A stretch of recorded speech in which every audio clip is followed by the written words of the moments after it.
So John Tang is at the meeting. So thank you, John, for joining this meeting. I really appreciate you taking the time. And the GRC rate is generating a lot of interest.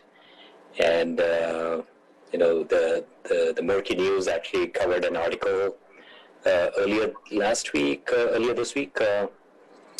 And lots of different meetings have been happening and lots of activity around that.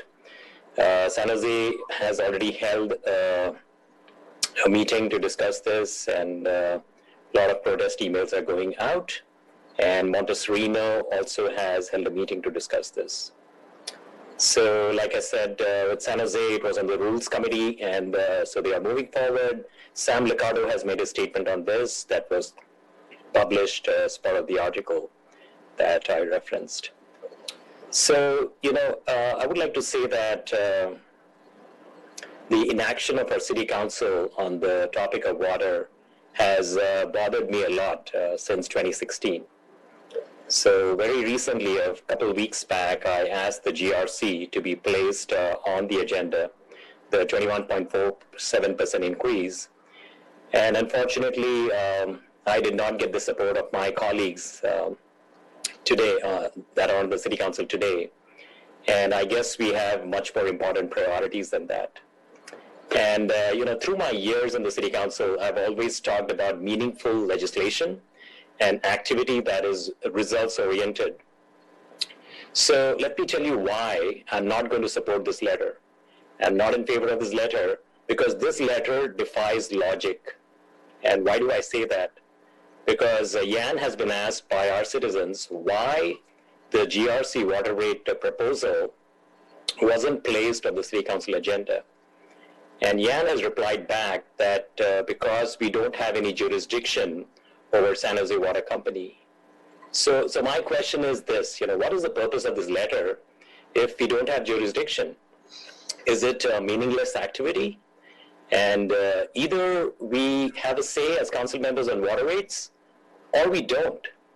And I'm seemingly very confused with this letter based on Yan Zhao's statement because it's an absolute contradiction that if we don't have jurisdiction, why are we doing this letter? It's pretty bizarre to me. Now, this was the same exact excuse that I've heard from other council members in the past before this new group has joined. And it seemingly we are stuck in a Groundhog Day situation here in Saratoga with council members finding excuses to not take any action with our water rates. So what has happened is without the support of the collective city council, our citizens have engaged. And, Rita Benton has engaged, Mary Robertson has engaged. A lot of our neighbors, citizens have sent out emails, protest letters. And as a group, we have either rejected, reduced, or suspended 8 water increases so far. That's a great story without any help from the collective city council members. So anyone watching this should know that they should visit rishikumar.com/water. And there is the protest format, and to copy, paste, and send it out. So this letter that Yan wants to send out to PUC should not become a checkbox. Yes, I have done my part, or part of the election propaganda that yes, I did something for water. Yes, I did my bit for water. Nope, I'm sorry.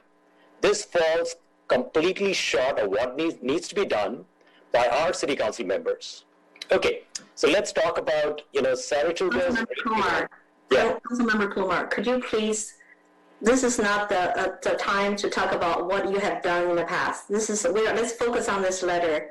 If you have any recommendations, what needs to be done, I'd like you to focus on what we should be doing for our citizens, for our residents at this point.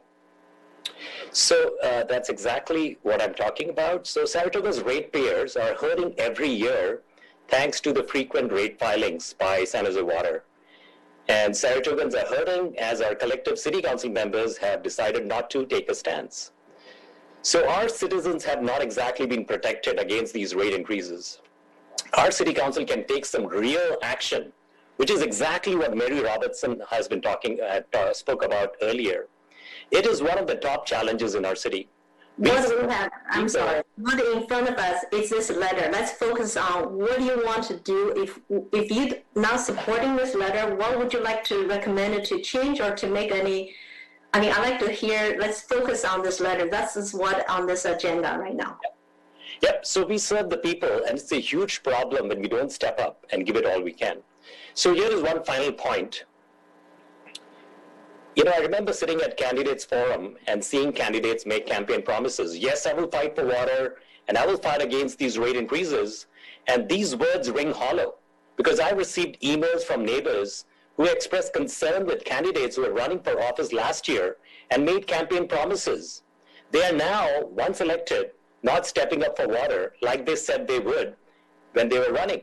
So she has lost my vote is what I was told in an email. I don't blame them for it. So clearly, checkbox politics is not what I play. Let's be honest. Put in time and energy to solve our problems. So my suggestion is, instead of this letter, we should agendize it. We should have staff members research it. We have done this in the past, in the year 2016, I believe. Upon my request, we had put it on the agenda, and Richard Taylor, our city attorney, had come back and made some analysis, recommendations. We should review those recommendations once again.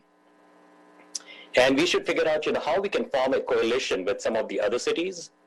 And for example, the imposition of 3/4 to 1 inch lines leads to increased service charges. And there is a lot of frustration with that. Even though we don't need the 1 inch line, our citizens have been pushed to move to an upgrade to the 1 inch line. We should analyze that. That is very important. Because as a result, the service charge goes up. And the third-party insurance push by San Jose Water needs to be analyzed as well. As per my analysis, that is not needed. So why are we going down that path? So the water is a complex problem. It's a very complex problem, and there are many, many variables. Just sending out this letter, in fact, a letter that had a typo, thank you for catching that. Sending out this letter is really not the panacea for our problems. We need to be a little bit more direct, and we need to really get some action going to protect our citizens. So, for example, there has been a stance to municipalize San Jose Water Company. How about that? Can we discuss that? We should consider making a stance to perhaps hire an analyst, working with some of the other cities who will have a consistent presence at CPUC to represent the viewpoint of our citizens. There's a lot that can be done, and that is the reason why I'm not in favor of this letter. So I will not be supporting this letter. Thank you so much. Thank you. I see Councilmember